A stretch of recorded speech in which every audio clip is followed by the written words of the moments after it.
In just 25 years, the Mongols conquered more land than the Romans did in 400. From the vast Pacific Ocean right to the very gates of Europe, one man united scattered tribes and forged the largest land empire the world had ever seen. His name was Genghis Khan. This is the incredible story of how the Mongols rose from obscurity and how it all came crashing down. Long before great empires and towering cities, there were the steppes, immense windswept grasslands stretching across Central Asia. Here, survival was a brutal dance that depended on three things: horses, herds, and war. The people of these plains, the Mongols, were nomads. They lived in felt tents called gers, moving with the seasons, herding their sheep and horses across an endless horizon. But in the late 12th century, the steppe was a fractured, violent place. Rival tribes were locked in a constant, bloody struggle for dominance. Into this chaos, around the year 1162, a boy named Temujin was born near the Onon River in what is now modern Mongolia.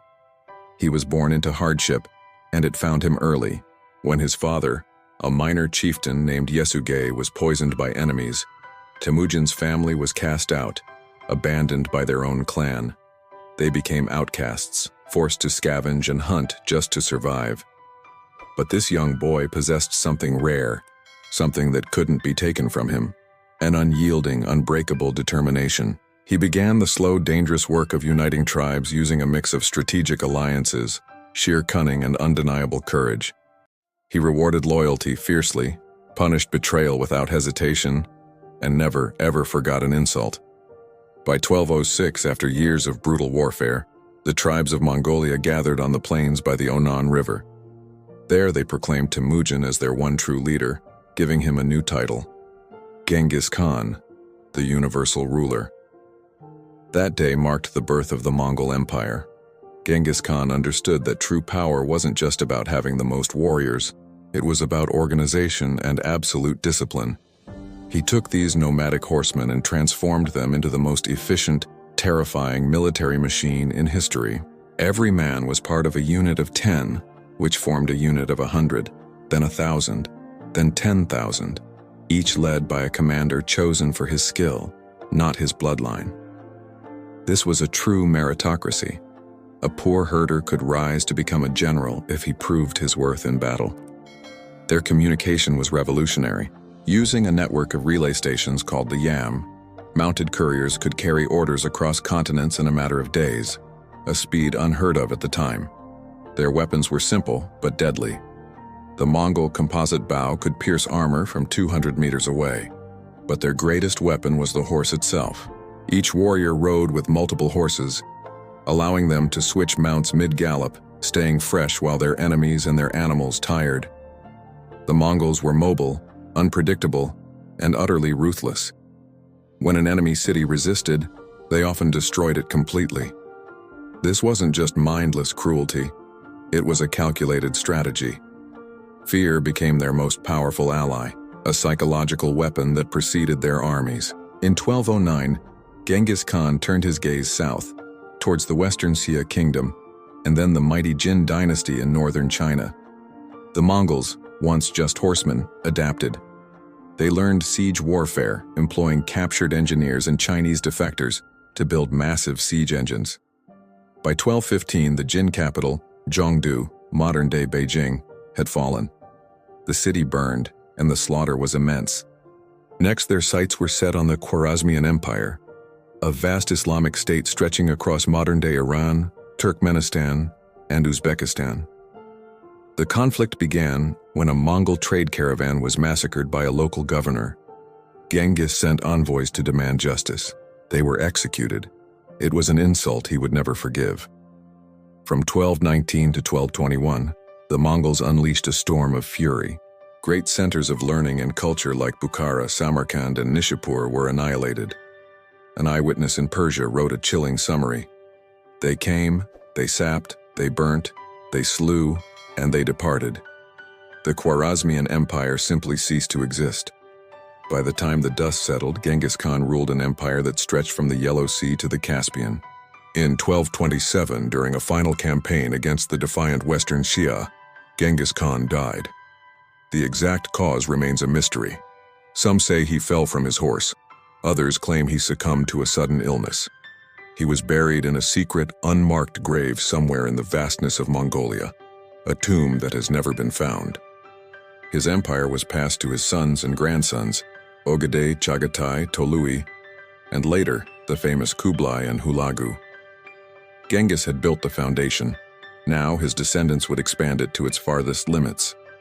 After Genghis's death, the conquest continued with unstoppable momentum. Under his son, Ogedei Khan, the Mongol hordes thundered into Russia and Eastern Europe. By 1241, they had crushed armies in Poland and Hungary.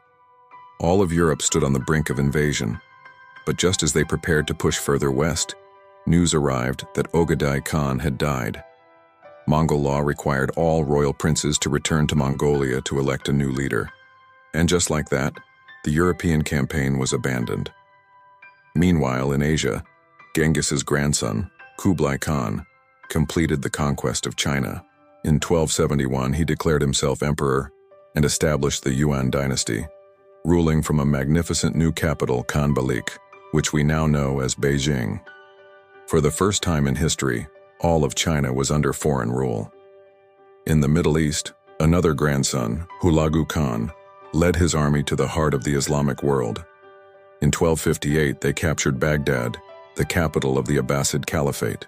The city, once the jewel of the Islamic Golden Age, was sacked. Its legendary libraries, filled with priceless knowledge, were destroyed. At its peak, the Mongol Empire was a colossus.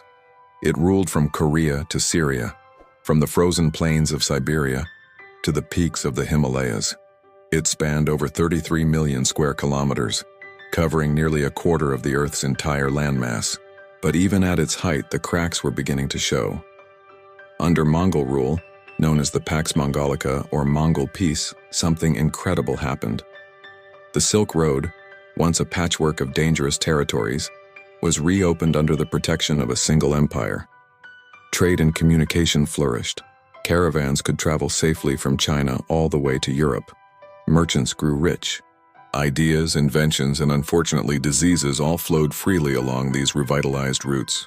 The Mongols created the world's first international postal system, standardized weights and measures, and surprisingly, encouraged religious tolerance. Muslims, Christians, Buddhists, and Confucians were largely free to practice their faiths. It was during this time that the Venetian explorer, Marco Polo, famously traveled across Mongol lands to the dazzling court of Kublai Khan, bringing back tales of the East that would fascinate Europe for centuries. For a brief, shining moment, the Mongol Empire connected the world like never before. But this unity was not destined to last. By the late 13th century, the enormous empire began to fracture. The sheer distance and the burning ambition of rival Khans proved too much to overcome. After Kublai Khan's death in 1294, civil wars erupted. The once unified empire shattered into four successor states: the Yuan Dynasty in China, the Ilkhanate in Persia, the Chagatai Khanate in Central Asia, and the Golden Horde in Russia. Each Khanate went its own way, developing its own culture and political identity. In China, resentment against Mongol rule simmered and finally boiled over. By 1368, a peasant uprising known as the Red Turban Rebellion successfully drove the Mongols out, and the Ming dynasty rose from the ashes of the Yuan. In Persia, the Ilkhanate collapsed amidst economic crisis and the devastation of the Black Death. In Russia, the Golden Horde slowly weakened as the power of Moscow grew. By the 15th century, the Mongol Empire, once a single terrifying force under Genghis Khan, was gone. The Mongols changed history forever. Yes, they destroyed, but they also connected.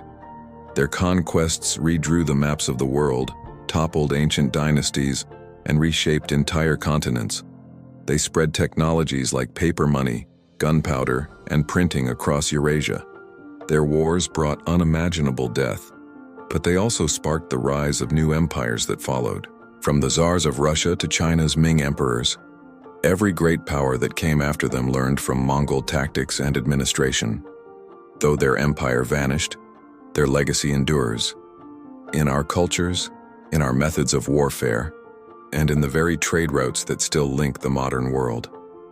They began as wandering tribes with no home, no cities, no walls. Within a single lifetime, they built the greatest land empire ever seen. And when it fell, it left behind the world we know today. The Mongols came like a storm. And when that storm passed, nothing was ever the same again. Thank you so much for watching.